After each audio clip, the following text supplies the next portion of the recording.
Sou Isabel Peixoto, sou hipnoterapeuta, atuo no Rio de Janeiro, na capital.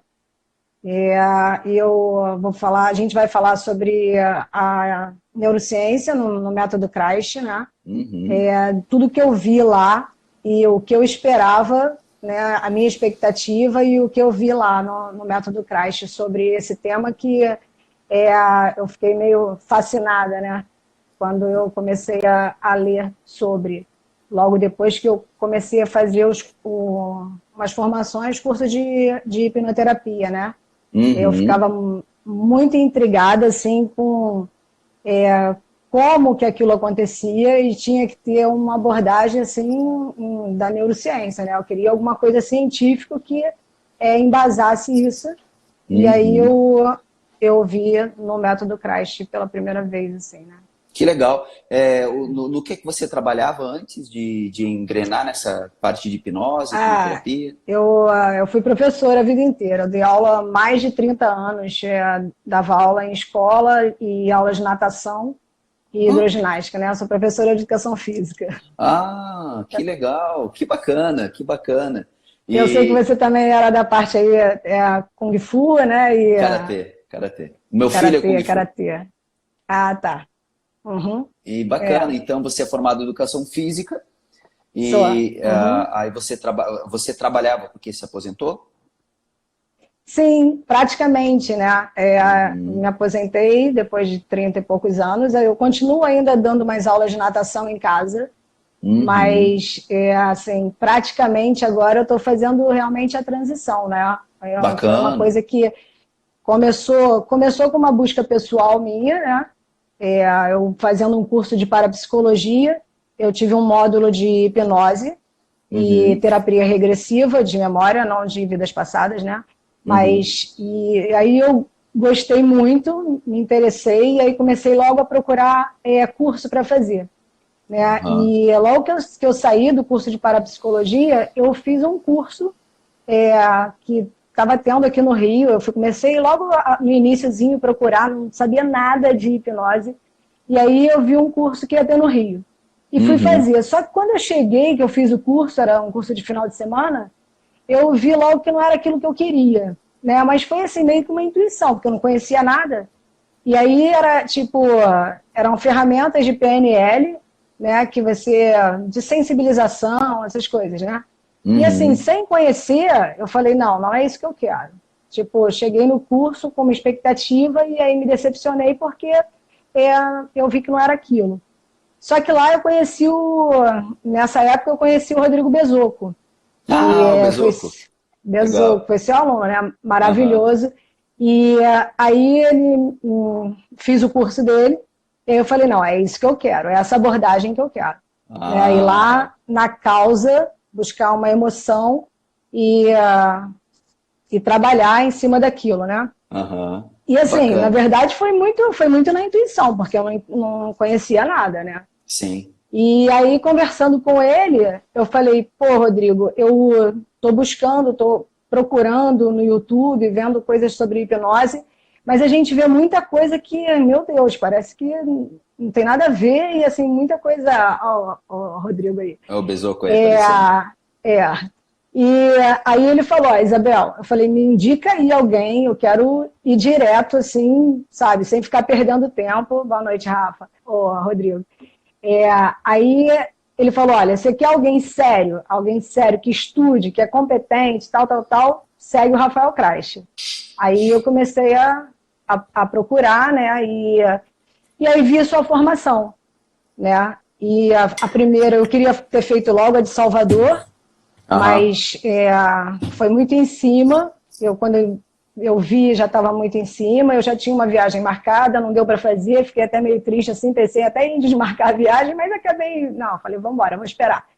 E aí fui para a formação da turma 2, né, de janeiro. E assim, a minha expectativa realmente era ver alguma coisa de neurociência, porque assim, eu já tinha começado a trabalhar, já tinha começado a fazer os atendimentos.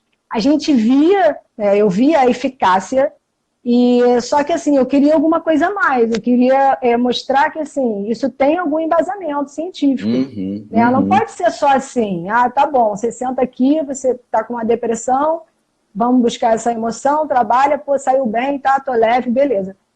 Mas eu queria entender mais isso, né? Eu não estava assim, eu queria buscar isso. E aí, quando eu vi a formação é baseada em neurociência, né? Hipnoterapia avançada, tal, neurociência, tal. E aí eu falei, bom, então eu vou fazer, né? Eu vou pagar para ver e vamos lá. E assim, a expectativa era de que era uma. Quando eu cheguei lá, na verdade, totalmente que superou as minhas expectativas, né? Isso aí, sem dúvida. Que bom. Eu vim de lá, assim, muito, muito. Eu vim de lá, assim, encantada, porque de tudo, né? Desde da formação em si, assim, toda a organização, né? Você, claro, que não dá para deixar de falar que assim, maravilhoso, né? E assim, de tudo que eu vi lá, né? De tudo que eu passei. É realmente diferente. Eu acho até assim, se você quer ser hipnoterapeuta, faz o método Kreist. Legal. Se você não quer ser hipnoterapeuta, faz também. Sabe? Porque é isso. Porque no mínimo, você vai ter uma experiência incrível. Sabe? Então, é isso. Que legal. Assim, se tiver alguém na dúvida se faz ou não, eu digo faz. Que bom, porque vai ter uma mudança. É isso mesmo, essa é a ideia. E então é isso. Aí, quer dizer... Não, pode falar. Não, então aí, quer dizer, lá na formação, eu vi até a forma, né, de apresentar. Num dia, a doutora Marília, né, que é doutora em neurociência, apresentando toda a parte do sistema nervoso, falando sobre memórias, emoções, sistema límbico e tal, e, quer dizer, dando aquela pincelada geral, né? E aí, no dia seguinte, a gente vendo na prática o que acontece na hora, no momento da hipnose, né? Isso mesmo. O funcionamento de tudo. Então, assim, cara, foi, para mim, assim, superou todas as expectativas. Que bom. Eu fico muito feliz de ouvir isso, principalmente porque parece que tem pessoas aqui ouvindo a gente que está estudando essa possibilidade. E você falou duas coisas muito importantes. A primeira é a parte vivencial. Para mim, não faz sentido uma pessoa ser um hipnoterapeuta se ele não experimenta a hipnose, se ele não experimenta ao passar pelo processo de terapia. E lá na formação, como eu sempre falo, eu demonstro, faço lá, você tem que experimentar a terapia. E em segundo lugar, essa questão do embasamento. Então, muitas coisas que a gente fala lá, levei a doutora Marília em neurociência, levei o César Bueno, aqui em março, antes de adiar por causa do coronavírus, também viria um outro médico para falar sobre a questão hormonal, explicar a questão de hormônios e comportamento humano, porque é a definição de subconsciente que eu tenho. No método Kreist, o subconsciente não é mais aquela coisa etérea que muita gente coloca para fora. No método Kreist, eu estou falando de uma percepção que envolve emoções, que envolve ali memórias implícitas, que envolve hormônios, e a gente trabalha sobre isso.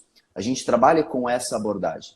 Então, quando eu explico, quando eu demonstro, quando eu mostro que há um embasamento para aquela prática, por que a gente usa a regressão, quando que usa, quem não usa, para que serve, para que não serve, como a gente trabalha com emoções, isso deixa o processo muito mais seguro, você consegue explicar melhor e as pessoas sentem uma diferença melhor e você entende o porquê disso estar acontecendo ali. E me explica uma coisa, Maria, não sei se te chama Maria, de Isabel, de Isa... Me chamam de Isabel. Isabel. Todo mundo me chama de Isabel, Tá, então me fala uma coisa, Isabel. Você já tinha estudado um pouquinho de hipnose antes de chegar ali na minha formação.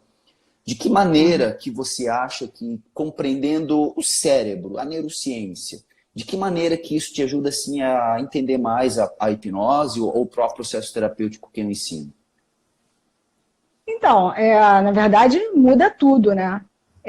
As duas formas aí que a gente vê no método Kreist, quer dizer, você passar pelo processo da terapia e você entender a neurociência, né? Eu acho que são duas coisas, na verdade, que andam juntas, né?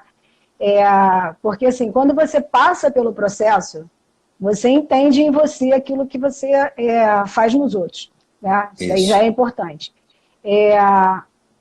A neurociência em si, quer dizer, depois que a gente começa a estudar a neurociência e de tudo que eu vi lá, do entendimento, você até nas pessoas, o que é engraçado, você começa a perceber nas pessoas o comportamento. Isso mesmo. Né? Porque, assim, quando a gente sabe que o comportamento vem de uma emoção, né? Porque, assim, é comportamento mais sentimento, emoção mais sentimento gera um comportamento. Isso. Então, você começa a olhar as pessoas e dizer assim, ai, meu Deus, eu queria até tratar aquela pessoa. Né? Porque, assim, porque é isso que acontece. Acontece né? O tempo todo. Você começa a perceber, né, que, assim, que tudo vem da emoção. É bom, até, Rafael, a gente vai falar sobre emoção, as pessoas confundem muito emoção e sentimento, né? Confundo. Então, assim, a emoção é aquela resposta fisiológica, né? Uma resposta, né, no corpo. Então, e a emoção, ela é neurobiológica. Então, assim, você não tem controle. Às vezes as pessoas falam assim, controla a sua emoção, cara. Não tem como controlar uma emoção. Se você fala uma coisa para mim, assim, agressivo, me dá aquela sensação de raiva, aquela sensação no corpo, eu não vou pensar, o Rafael falou isso para mim, como que eu vou agir, como que eu vou sentir? Não, você já sente, né? Um susto, uma coisa assim, né? Um assalto, já tem isso, exatamente. Então, assim, mas as pessoas têm, assim, essa equívoco, né? Mas é uma confusão ainda, até porque é algo muito novo, essa ideia. O próprio Damasio, quando começou a afirmar essa diferença entre emoção, sentimento, para ficar mais claro até para o estudo dele, até hoje, quando eu falo, por exemplo, demanda emocional, a propósito, o que é demanda emocional? É a necessidade que o cérebro encontra de economizar energia, mantendo você dentro de um padrão emocional. Sim. E esse é o cerne do método CRAS, e é uma definição que eu não vi em nenhum outro lugar. Essa definição que é a definição que o CRAS dá para aquilo que a gente chama de sofrimento ou até mesmo de felicidade, porque as duas coisas vão ser demandas emocionais. E às vezes tem pessoas que, como não entendem essa percepção da neurociência, acabam confundindo. O Rafael fala de demanda emocional, mas a pessoa que fuma não é demanda emocional, é vício químico. Mentira.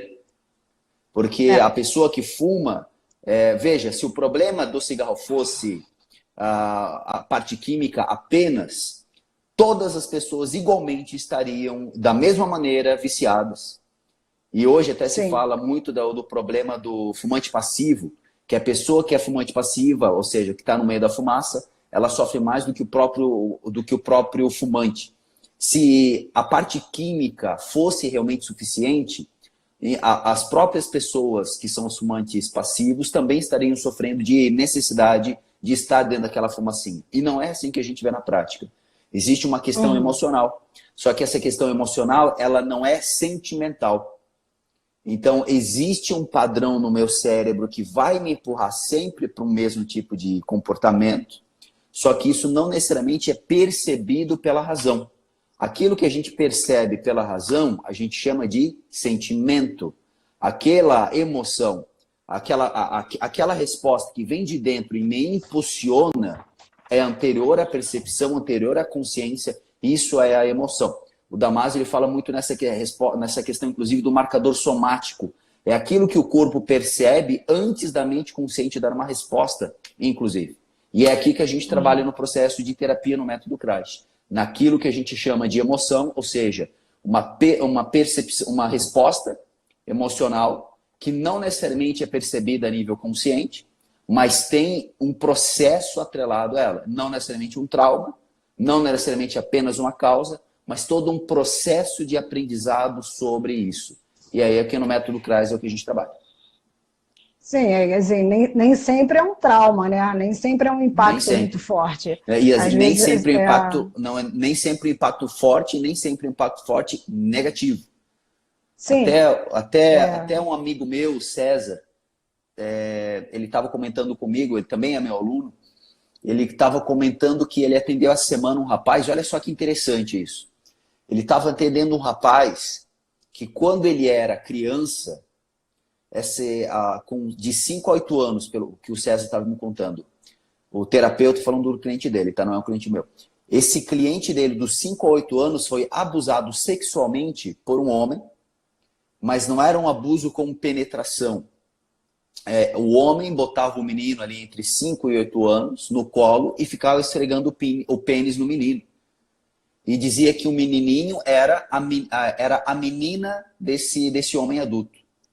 Dizia para o menino, você é minha menina. Tanto que o menino de 6, 8 anos chegava a usar o vestido da mamãe para alegrar aquele homem. E aí, durante o processo de terapia, surge essa informação que o cara até tinha esquecido, mas não era uma informação dolorosa. O cara não tinha raiva do homem que abusou. Ele gostava. Uhum. Tanto que ele chega a afirmar que ele sente saudade daquele cara. Só que essa marca de prazer, porque é um menino de 5, 6, 8 anos, ele não tem noção do que está acontecendo. Ele tem um corpinho, e ali aquele corpinho tem zonas erógenas. Porque o prazer não é somente uma questão de consciência, é também uma questão física. E aí o menino é aceito, o cara dá carinho, o cara dá presente, o cara defende, o cara diz que ele é especial, o menino sente prazer. E aí como é que o terapeuta lida com essas marcas que não necessariamente são dores? Porque o menino gostava realmente daquele cara. E aí a gente tem que ver que terapia, isso a galera bate muito lá na formação, bato muito nessa técnica. Ser um hipnoterapeuta não é decorar técnica de PNL e nem decorar protocolo de regressão. É você saber entender a necessidade de amor humano. Isso daí é o que você mais fala lá, né? Na verdade, até não existe protocolo, né? Porque realmente cada coisa que a gente pega, se a gente tivesse um protocolo, a gente não sairia do lugar. Não vai.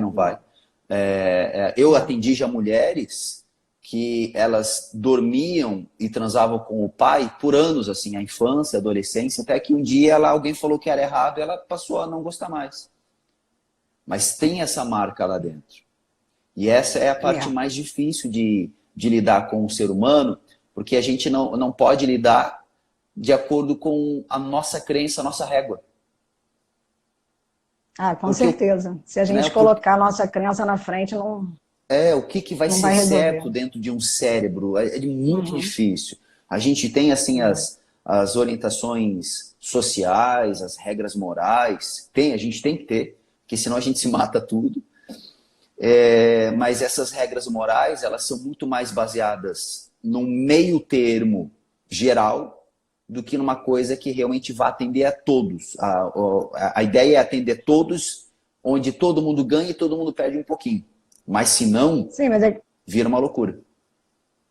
Não, porque assim, quando a gente está atendendo também, a gente tem que deixar isso de lado. Né? Porque, assim, na verdade, o que a gente vai fazer é acessar aquela emoção que está associada a alguma coisa. Isso, né? ao sofrimento. Então, assim, isso, ao sofrimento. Então, assim, alguma coisa causou aquilo ali. Se a pessoa está te procurando, que existe um sofrimento.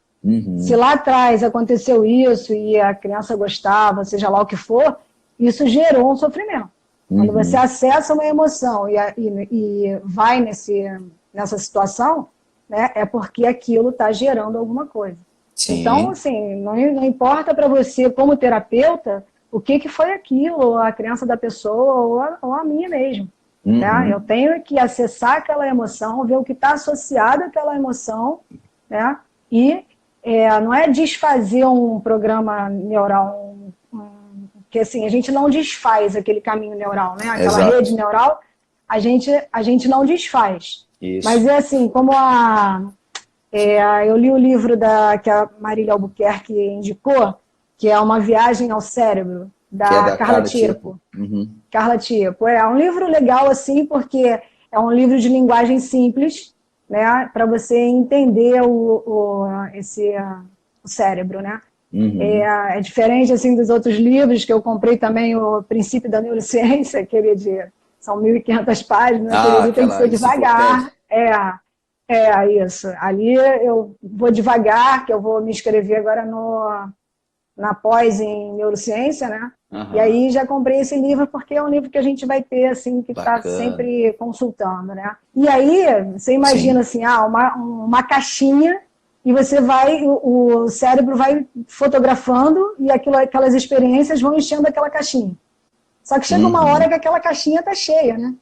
E aí o exato. cérebro, o subconsciente, ele diz assim, alguém me olha aqui, tem alguma coisa Isso, acontecendo. E ele começa a dar os isso, sinais. Né? Então, assim, quando isso, ele dá os sinais, são os sintomas. Né? isso Só que mesmo. assim, se a gente trata o sintoma, a gente não esvazia aquela caixinha. Exato. Né? Uma excelente Então, definição. então, e aí, quer dizer, quando você faz uma terapia que você vai tratar sintoma, você está deixando toda aquela rede neural lá, aquele programa emocional todo, que de alguma forma, em outro momento, vai aparecer um outro sintoma. Né? Não, Uhum, não tem como você deixar aquilo lá dentro. Né? Então, exato. assim, a gente tem que ir lá, esvaziar aquela caixinha para aquilo não ter mais importância, ou então... Porque, assim, a gente não para de vivenciar experiências, né? As emoções, a Nunca. gente está lidando com elas o tempo inteiro. Então, você fez Exato. uma terapia, foi lá, trabalhou ali numa rede neural, tal, vamos assim, a grosso modo, esvaziou aquela caixinha, e aí quando você... Só que quando você vive aquela emoção de novo, assim, relacionada àquilo, né, uma emoção parecida, o subconsciente, quando chega lá, diz assim, ih, não tem nada aqui, tá tranquilo, né? É Isso isso aqui não mesmo. tem mais importância, vamos seguir. Só que aí você vai vivendo, vivendo, vivendo e sempre passando por experiências. O subconsciente ele é informacional, ele está sempre com, né, a Isso mesmo. informação o tempo inteiro, experiências, vivências.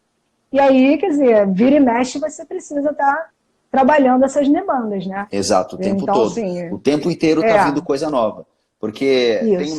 tem um dos pilares lá que eu ensino, que é a frase, muita gente aqui já viu, até quem está aqui anota nos comentários, que é o cérebro cria a realidade e a realidade recria o cérebro. O Sim. cérebro está o tempo inteiro se readaptando de acordo com o ambiente. Essa é uma das... eu esqueci o nome do filósofo que dizia que a sociedade faz o homem, porque o homem ele vai se adaptar ao ecossistema onde ele está inserido. E aí todas as lives Sim. eu falo disso, que o ser humano quer não é necessariamente ser amado, e sim ser aceito. Aceito. Então, a partir do Uhum. momento em que ele se insere num processo, numa sociedade, num ecossistema, seja papai ou mamãe, ou a própria cidade, o bairro, a cidade, a nação onde ele mora, a igreja, o grupo político, ele se adapta àquela realidade, o cérebro vai passar a encontrar todas as percepções semelhantes àquilo que já está lá dentro. E para quê? Uhum. Porque é mais econômico e porque não tem outro jeito, é físico o processo. Tanto que algumas pessoas, quando elas me perguntam qual é a definição de mente para o método CRASH, a definição da mente para o método CRASH é a parte subjetiva do funcionamento cerebral. Sem cérebro não existe uma É. mente. Sem cérebro A não vai parte existir uma cognitiva, né? consciência. A parte cognitiva, aquilo que a gente percebe, ou seja, o eu, aquilo que Uhum. Freud chamaria de Sim. ego, a noção de eu. Então, sem o cérebro não Aham. existe a noção de eu existo. Então, quando é mente, eu estou apenas me referindo a uma parte subjetiva, que não é mensurável necessariamente, daquilo que é Sim. mensurável, que é o cérebro. Então, quando eu percebo alguma coisa, quando eu olho para alguém, quando eu vejo um carro na rua, eu automaticamente vou colocá-lo dentro de uma caixinha lá no meu cérebro, que o meu cérebro já reconhece. Porque além de Uhum. ser mais econômico aproveitar o que já existe, eu vou sempre, não posso ficar criando novos neurônios. É muito gastoso isso para o cérebro.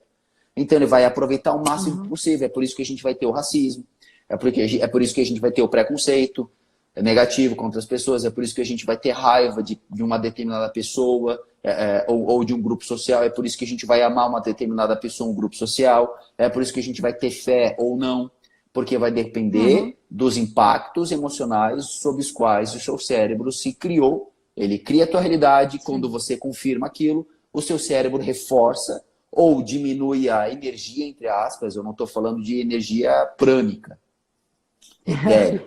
Eu estou falando aqui de Uhum. processo eletroquímico no cérebro. Então o cérebro tira, ou ele reforça eletroquimicamente aquele caminho neuronal, ou ele vai dar ênfase em outro processo, mas ele não deleta aquele caminho neuronal que a teia de aranha dentro do seu cérebro, parece uma teiazinha de aranha. Ele não vai deletar aquilo. Sim. Entendeu? Sim, a história da teia, né, que é a teoria da teia que você fala lá também é muito interessante, né? Eu mesma tenho uma situação assim bizarra, porque por quê? Porque a teoria da teia às vezes você trabalha ali numa rede neural e aí quando você trabalha naquela rede ela acaba desmontando outra, né? Desmonta tudo. É um efeito dominó. Isso. Então, às vezes, a pessoa vem tratar uma coisa e aí, de repente, ela se percebe de outra forma em outro aspecto. Isso né? é fantástico. Porque estava relacionado a isso. Isso é fantástico. Essa percepção da teoria da teia, eu comecei a perceber lá atrás, quando eu comecei a tratar pessoas que tinham uma demanda, uma necessidade, por exemplo, a ansiedade. Vamos pegar um exemplo simples. Quando ela vinha para a sessão de retorno comigo, ela tinha mudado não apenas a ansiedade em se apresentar, mas ela agora já está mais forte, ela já resolveu um relacionamento anterior, ela já resolveu uma questão financeira, ela agora já está fazendo algo diferente, porque está tudo muito interligado. No cérebro, nada é apenas isolado, ele está ligado a tudo. Veja que o nosso canal visual, ele parece meio tolo, porque a gente olhando assim de forma, sei lá, moderna, os neurônios dos olhos deveriam vir direto aqui para o cérebro já, porque está mais pertinho. Mas não, ele vai lá para trás. Ele tem que dar uma volta. Um dos caminhos, né? O outro caminho vem por cima. Então, quando esse caminho neuronal daquilo que eu vejo vai lá para trás, ele está se conectando ao cérebro inteiro. Então, a percepção de cor. Se eu olho para o meu filho, o meu cérebro vai ter diferença, uma forma diferente de trabalhar, se eu olhar para um cachorro. Porque eu amo mais o meu filho do que o cachorro na rua. Eu estou usando o mesmo canal de percepção, a visão. Só que os significados daquilo que eu vejo, o meu cérebro vai entender tudo diferente. A interpretação é outra interpretação. E é uma interpretação que não é racional, do tipo, eu vou olhar o meu filho e vou sentir amor. Sim. É instantâneo. É por isso que lá na formação eu ensino a questão de se conectar, esquecer a técnica de rapport, que tanta gente ensina aí, e focar no ser humano. Porque quando você foca no ser humano, o teu cérebro faz o trabalho sozinho. Quando você escuta, né? Isso, quando você presta atenção na pessoa, quando você quer ouvir a pessoa, o teu cérebro se adapta rapidamente àquela pessoa. Porque está acostumado a fazer isso a vida inteira. E às vezes, assim, a pessoa só quer mesmo ser ouvida, né? Às vezes nem é uma coisa assim... ela quer só aquela atenção. Aquilo ali já vai ser uma terapia, uma pré-terapia. E engraçado o lance também das percepções, né, Rafael? Que a gente fala na infância, mas a gente vê que isso acontece já desde o útero, né? Desde o feto. O feto, ele já tem uma percepção das emoções da mãe, né? Sim, já tem o cérebro. É uma coisa que E assim, às vezes, muita gente ignora isso, né? Que tá na barriga, não tá tendo essa percepção, né? Mas hoje a neurociência já mostra isso, né? Já mostra, inclusive... Por isso o trabalho com grávida também Inclusive tem um trabalho bem legal da neurociência falando sobre a psicopatia, um psicopata. O que pode ser uma causa da psicopatia, faz uma pessoa ser um serial killer, por exemplo. E aí eles pegam vários estudos que mostram assim, que mães que bebiam durante a gestação, a chance dessa criança nascer com um problema cerebral e causar uma psicopatia é deveras, dezenas de vezes mais poderoso do que uma mãe que não tomava a cachaçinha durante a gestação. Só que o detalhe, presta atenção, o detalhe não é a mamãe que bebia muito que vai gerar durante a gestação que vai fazer a criança ser um psicopata. Preste atenção. Qual é o dado, qual a informação que está fora dessa resposta? Mães que bebem na gestação causam filhos psicopatas. O que realmente está escondido que eles não estão levando em conta aqui? Veja, uma mãe que bebe durante a gestação, você acha que depois que o bebê nasce, ela vai largar a cachaça e vai ser uma mamãe exemplar? Não. Não. A mamãe que bebe, não estou falando de beber cervejinha, beber mesmo, alcoólatra. A mamãe que bebe durante a gestação, aquela que bebe durante a gestação, depois que o bebê nasce, vai continuar nesse caminho. A chance dessa criança ir para um orfanato, de ter um padrasto que bate, de viver na rua logo cedo, é altíssima. Então não é o fato da mãe beber apenas. É o fato da criança estar num ambiente que não é saudável para ela. Isso é mais determinante do que a própria questão física e genética. Porque o cérebro se remolda ao longo da existência dela. Sim, emoção, então a mamãe precisa estar cuidando da gestação dela, mas também depois que o bebê nasce, a mãe tem que estar ali junto, a mãe e o pai, no caso, falando coisas importantes, dando aquele amor, nutrindo um ecossistema saudável. Isso que é importante. Isso tem a ver assim com... Me veio uma frase aqui na cabeça agora da neurociência, quer dizer, emoção é destino. Né? Olha, que, assim, essa frase é boa. Exatamente. Porque, emoção assim, é destino. Galera, anota aí que essa frase é boa, hein? Emoção é destino. Porque, assim, na verdade, é como se todas as experiências, nossas experiências emocionais, né, todas as, vão gerar, na verdade, lá na frente o que a gente vai ser, né? Como se a emoção ela é responsável pelo nosso comportamento. Que é aquilo que no método CRAS a gente chama de demanda emocional. Sim. É aquilo que vai fazer você voltar. E aí, assim, voltando até ao método CRAS, né, lá no segundo dia com César Bueno, né, que a gente viu ali o cérebro sendo mapeado, né, que para mim aquilo ali foi a primeira vez que eu vi, então aquilo foi um impacto assim, cara, imenso. E quer dizer, você vê que em alguns... nossa, aquilo foi sensacional. E aí, assim, até as pessoas falam assim, a hipnose é um estado alterado de consciência, né? Você bate muito nessa tecla. Esse eu bato direto. E aí lá a gente mostra que não. Sim. E tudo tá... Você vê ali, eu acho que no dia, acho que foi até a Mirella, né? A Mirella que foi... nessa hora, ela foi a regressão ao momento feliz na infância para demonstrar ali... Eu acho que foi... Não foi a Gislene? Gislene? Acho que foi uma das duas. Foi a psicóloga Gislene que foi lá na frente. Que daí eu levei ela para o Isdale, eu levei para o Momento Feliz, acho que foi a Gislene. E aí mostra como o cérebro está funcionando. Isso, normalmente. Né? Então, assim, tudo ali, simpático respondendo parasimpático. Você tem, assim, uma diminuição de algumas ondas, mas todas elas estão ali, trabalhando. Elas se alternam, inclusive. Alternam, isso. E aí, assim, a gente viu desde o momento da vigília, né, que estava ali conversando para iniciar como é que estavam as ondas, todo o funcionamento, as áreas ativadas do cérebro, né? E aí depois entrando no estado já de hipnose, até o sonambulismo, né? E acho que foi até o SDAIL, se eu não me engano, assim. Eu acho que eu levei para o SDAIL, eu fiz regressão de idade. Isso. E regressão de idade acabou indo para um processo terapêutico também. Foi aí, rolou.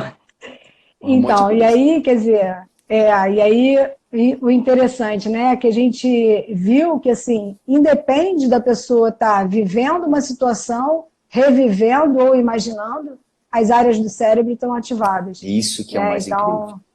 Isso que é o mais incrível. E aí, assim, é aí que a gente se baseia no nosso processo da hipnoterapia, né? Aqui para o cérebro, para o subconsciente, não importa o que é real ou imaginário, porque para ele não sabe o que é real ou imaginário. Exato. Né? E é daí que é o nosso processo da terapia, né? A gente pega, porque essa ideia de o cérebro não saber se aquilo é real ou imaginação, ou lembrança, um sonho, é um sistema de defesa. É um sistema de defesa muito importante para o cérebro. Porque é melhor você garantir a sobrevivência pressupondo do que ela realmente vendo se é real. A gente pega essa mesma estrutura de defesa para hackear o próprio sistema. É como um cristal. O cristal, dizem que é uma pedra extremamente rígida, nada corta o cristal. Aí o que os caras fazem? Pegam outro cristal para cortar o cristal. Então, a mente humana é a mesma coisa. A gente pega a arma dela, que é sobrevivência, usa a imaginação para sobreviver, para correr antes que o tigre veja. A gente usa essa mesma estrutura, essa mesma arma contra, entre aspas, ela mesma, contra a própria mente. A gente vai usar a mesma estrutura de defesa para entrar. Aí é uma ponte, a mesma ponte que vai derrubar o inimigo, a gente entra nessa ponte para pular para dentro do castelo da mente. E essa é uma das sacadas importantes. Porque se a gente está preso a um processo, a um protocolo, a gente não consegue entender os mecanismos de defesa da mente, do ego. E lá no método a gente vai usar os mesmos mecanismos de defesa como portas de entrada. Essa talvez seja uma das partes mais difíceis da formação, que é mostrar para vocês como que aquilo que é uma estrutura de defesa impenetrável, você usa essa mesma estrutura de defesa para entrar no castelo da mente, para resolver o problema do cliente. Isso aí. E isso foi assim, o que a gente viu lá ao vivo. Né? Ao vivo e a cores, várias vezes. Várias vezes. Com o César lá mostrando todo o funcionamento, né? E, nossa, a gente ficava doido, tipo, agora ela tá imaginando, não sei o que, tá lá revivendo, e aí ele vinha mostrar ali, olha a área que tá ativada aqui, presta atenção, tal, olha o sistema simpático, parasimpático, tal. Pô, foi show de bola isso, né? Incrível, então essa né? é a parte, Então, assim, isso aí realmente me motivou, né, a estudar, a entrar nessa área. Né, eu já vinha pensando nisso, porque eu queria alguma coisa que, tipo assim, desse mais credibilidade a esse nosso trabalho. Né? Existe muito preconceito, né? Existe muito mito, né? Então a gente tem que ter alguma coisa que dê credibilidade a isso. E aí eu comecei a procurar e a neurociência veio. E aí tem mais, eu ainda ouso falar mais um pouco. Eu acho que assim, a neurociência ela tem muito a avançar, né? Lógico. Porque assim, a neurociência, assim, o cérebro ele já é estudado há muitos anos, centos anos, tal, mas assim, como ciência, foi a partir, acho que se eu não me engano, de 1970 e pouco, que criou-se a neurociência mesmo, como o estudo do sistema nervoso. Né? Então, assim, é muito pouco tempo. Né? Sim, e muita coisa da neurociência ainda, por mais que seja ciência, ainda é muito achismo. Se você ler assim, livros do próprio Damásio, que é uma pessoa que influencia muito o meu trabalho, muitas coisas ele acha. Nós achamos que o cérebro faz isso. Isso, ele sempre fala isso, né? Porque é muito complexo esse bagulho. É muito incrível. Tem o livro do Ramachandran, que até saiu de rotatividade, que é o Fantasmas no Cérebro. Então, ele define assim: não li. Eu acho que o ego está associado ao cérebro, ao lado esquerdo do cérebro, porque é o lado esquerdo do cérebro responsável pela fala. Então, é responsável pela racionalização daquilo que o hemisfério direito, que é o emocional, percebe. Aí ele dá exemplos, por exemplo, pessoas que sofreram AVC no lado direito do cérebro, além de danificar o lado esquerdo, se tornam pessoas mais de boa, mais tranquilas. Elas não se incomodam mais tanto com a vida, elas se tornam mais racionais. E, no entanto, pessoas que têm AVC no lado esquerdo, além de danificar o lado direito, se tornam pessoas mais depressivas, porque não tem mais aquele hemisfério racional cuidando das emoções, elas simplesmente tomam conta da pessoa. E aí o Ramachandra, no livro Fantasma no Cérebro, ele dá essa associação. Eu acho, ele fala, que aquilo que o Freud chamaria de ego está associado ao lado esquerdo do cérebro. É isso, eles falam muito ainda, eu acho, para muitas coisas, né? E assim, eu acho que, inclusive, né, pode ser um pouco de pretensão, mas eu acho que a hipnose, a hipnoterapia, ainda vai ajudar a neurociência.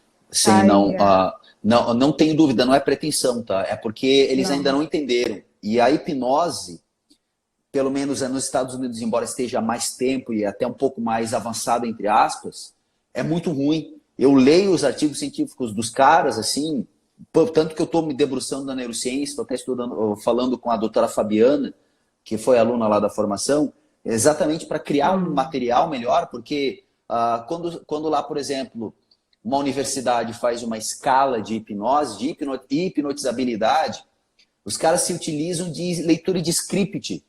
Eu até ontem estava fazendo uma live com outro amigo meu. Aqui, eu estou aqui, Isabel. Essa aqui é uma variante da escala de sugestionabilidade de Stanford. Essa aqui, está impressa aqui, é em inglês. Eu vou te mostrar. O que acontece? É um script de 1,5 páginas, onde uma pessoa sem treinamento, com um grupo de pessoas sem ideia do que vai acontecer, essa pessoa chega assim no palco e diz: ó, galera, nós vamos fazer uma hipnose. Tira a bolsa, desliga o celular e fecha o olho. E o pré-talk, e tirar o medo, e fazer um treino antes. E a pessoa que é religiosa e acha que hipnose é coisa do capeta. A pessoa que está com dor de cabeça. Aí eles pegam um texto, o cara lê o texto, que é um texto ridículo.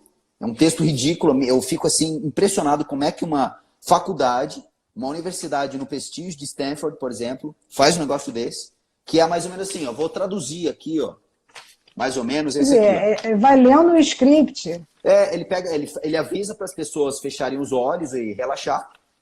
E aí ele lê um script, que é isso aqui, ó. Está em inglês, eu vou fazer uma tradução rápida para vocês. Agora, por favor, sente-se confortavelmente e descanse as mãos sobre suas coxas. Isso. Agora feche seus olhos e foque na minha voz. Eu vou ajudar você a relaxar. E enquanto isso, eu vou te dar algumas instruções para garantir que você entre em hipnose. Cara, a pessoa nem sabe o que é hipnose ainda. Você vai se tornar... Você pode ser hipnotizado se você deseja que eu faça isso. E se você se concentrar no que eu digo. Você já percebeu que a sua vontade te trouxe aqui hoje. Então eu estou assumindo que a sua presença aqui significa que você quer experimentar o que eu vou te oferecer. Hipnose é um estado normal e natural. E segue as condições de atenção e sugestão que nós vamos fazer aqui. O que é importante aqui é você se permitir. Nada vai embaraçar você, apenas preste atenção à minha voz. Apenas deixe-se ir. Deixe que sua mente vagueie. Deixe-se ir. Preste atenção ao que eu vou falar. Agora, relaxe. Tudo que você sentir está certo. Você vai perceber que o seu corpo relaxa. E não sei o quê. Aí ele faz uma contagem regressiva de 20 até 1. Essa é a indução dos caras. Aí, com base nisso, eles vão dizer quantas pessoas entram em hipnose e quantas pessoas não entram em hipnose. Aí eu te pergunto, você que foi minha aluna, você acha que vai ter muita gente entrando em hipnose lendo um script tosco desse? Não. Não vai. E assim, não, claro que não. E os caras divulgam assim, isso para o mundo. Isso é na universidade como uma cadeira, uma disciplina, ou é só um teste? Esses são testes feitos para balizar pesquisas, estudos científicos com hipnose. Então, aí ele vai ter uma escala, aí ele faz aí ele vai pegando escalas, assim, não sei se consegue enxergar, vai aparecer espelhado aí para ti. Por exemplo, aqui, ó, o teste do braço rígido. Aí depois ele lê esse script tosco, aí ele dá a sugestão que o teu braço está rígido. Aí de 0 a 5, quanto você acha que o seu braço ficou rígido? Aí você vai dizer de 0 a 5. Aí com base nisso ele vai dizer, no grupo tantas pessoas falaram que é 2, tantos por cento falaram que é 3. Aí eles vão eles têm uma escala de sugestibilidade. Aí com base nessa escala, eles vão pegar aqueles que são mais suscetíveis e vão botar numa ressonância magnética, por exemplo. Para saber como é o cérebro desses caras. Então, começa todo errado e termina mais errado ainda. Porque assim, a neurociência, eles estão aí trabalhando em cima da neurociência, porque a neurociência avançou depois dos exames de imagem, né? Aí eles, quer dizer, eles estão querendo fazer isso, botar no exame de imagem para ver alguma coisa. Isso, para saber como é o cérebro. Então eles vão pegar aquela pessoa que mais deu 5, por exemplo, que é a nota máxima para os testes. Aí eles vão pegar essa pessoa e vão estudar o cérebro dela. E aí, com base nisso, eles vão dizer, o cérebro de uma pessoa altamente suscetível tem um cérebro assim. Só que eles não entendem que a hipnotizabilidade é uma questão de confiança, é uma questão de aprendizado, é uma questão daquilo que tu fez durante a vida. Então, por exemplo, a Isabel era esportista. Ela vai ter um cérebro diferente do cara que não era esportista. Com certeza, portanto, um artista... Isso, e portanto o jeito da Isabel entrar em hipnose é diferente do cara que era o artista.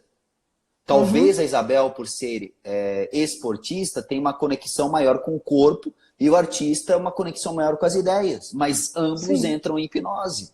E eles não conseguem ainda metrificar isso.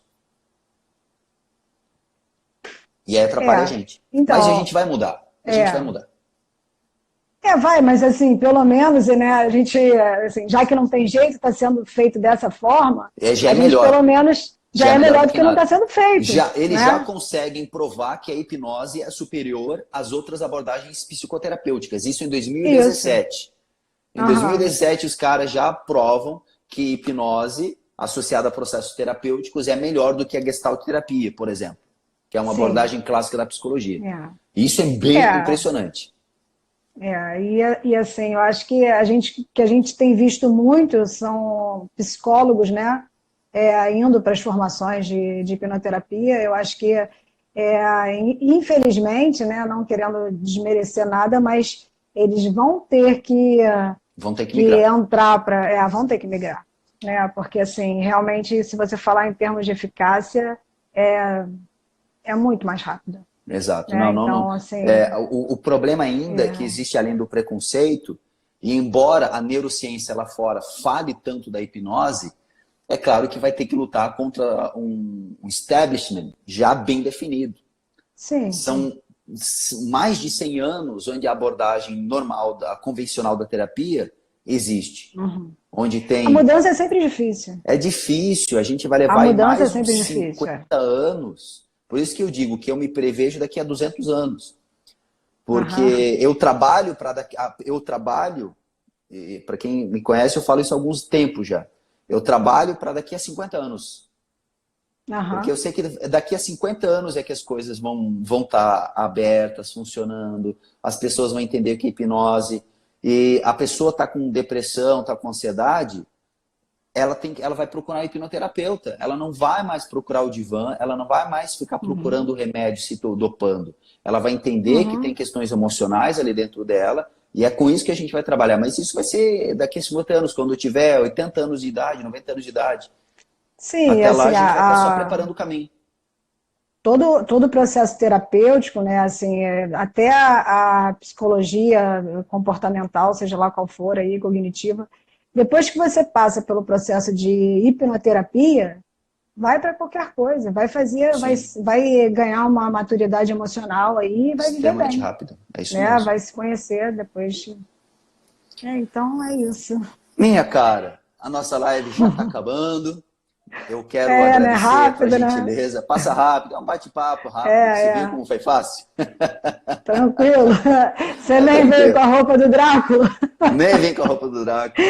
Então, minha querida, eu gostaria que vocês falassem algumas palavras finais para as pessoas, uma dica, alguma palavra-chave, onde elas podem te encontrar, e aí a gente vai encerrando.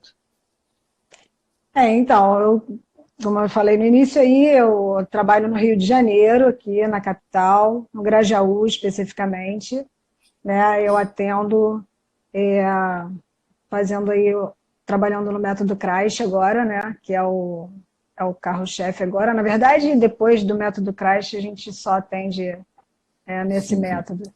Então, estou aí, se alguém precisar, tiver alguma demanda, alguma coisa para tratar, estou aqui à disposição. Parabéns, está ótimo. Então, obrigado.